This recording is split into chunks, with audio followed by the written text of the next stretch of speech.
Muita gente tem se perguntado por que a direita tem ganho as eleições municipais, inclusive com figuras como aqui em Porto Alegre, Sebastião Melo, diretamente responsável pelo tamanho do estrago da enchente, envolvido em uma série de escândalos de corrupção, assim como Nunes e São Paulo e outras figuras têm conseguido ganhar ou ter tido votações muito expressivas. Eu vou aqui fazer uma análise que obviamente não esgota os vetores para compreender esse fenômeno, mas que eu acho que é importante para chamar a atenção e pode nos dar chaves para compreender melhor esse fenômeno. Primeiro, para além da questão material econômica de ter a máquina pública, como é o caso do Melo ou do Nunes em São Paulo, tem dois elementos que me parecem fundamentais para entender por que uma cidade que piora, cujo prefeito está envolvido em uma série de problemas, uma série de escândalos, de negligências, de desmonte, de venda e sucateamento da cidade, tem uma votação tão expressiva. E os dois elementos me parecem ser, primeiro, aquilo que eu já falei em outros momentos, a produção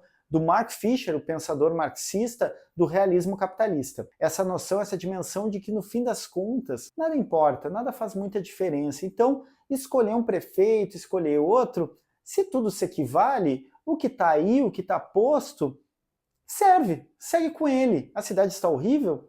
Bom, tá horrível. A cidade está sucateada, entregue para as construtoras? Tá. Tem muita miséria? Tem.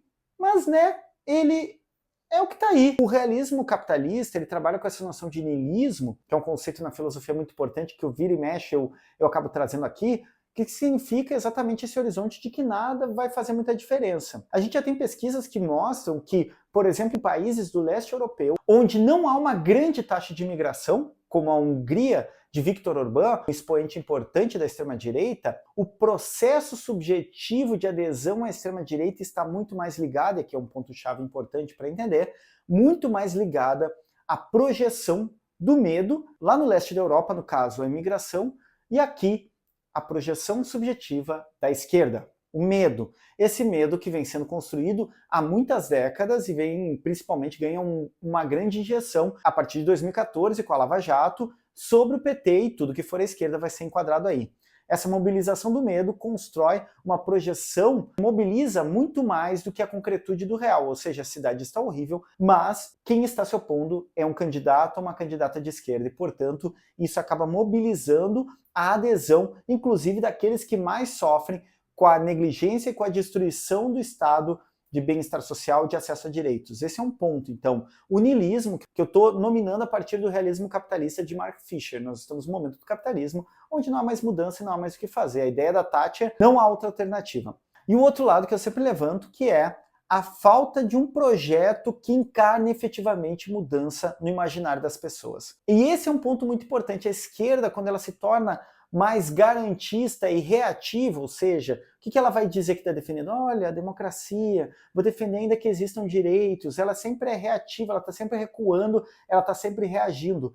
Isso, para o imaginário comum, não é a mudança que é necessária. Não radicaliza, ou seja, não vai na raiz da coisa, retomando a origem etimológica de radical, ir à raiz, não vai à raiz do problema, ou seja, praticamente faz a manutenção daquilo que está posto. Não adianta a gente defender valores muito bonitos, e é importante sim defender a democracia, mas chegar para uma pessoa e convencer ela que o projeto da esquerda é bom porque é uma mudança mais segura e democrática. Isso não dialoga com os afetos, com os desejos, com os medos e os ressentimentos. É importante construir e produzir não só um projeto, mas um circuito de afetos, ou seja, relações que produzam uma sensação de que sim, o projeto de esquerda pode mudar coisas muito importantes na vida das pessoas. Então, de um lado, me parece que a adesão a projetos como do Ricardo Nunes em São Paulo, Sebastião Melo em Porto Alegre, governos foram muito ruins, muito problemáticos e que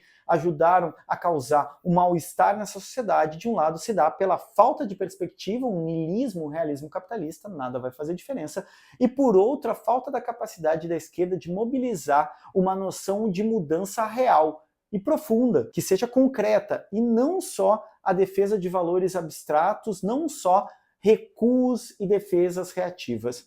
Claro que essa minha perspectiva, essa minha análise, ela não esgota o tema, mas ela busca, em alguma medida, dar algum horizonte para a gente entender, para a gente não ficar querendo cair naquele absurdo que às vezes nós da esquerda caímos de dizer, o problema é o povo. Quer dizer, a gente não tem como inventar um outro povo. O povo é movido por uma série de vetores, e esses vetores, no imaginário, na ordem da subjetividade, me parecem muito importantes de ser considerados. Era isso, vamos arriba!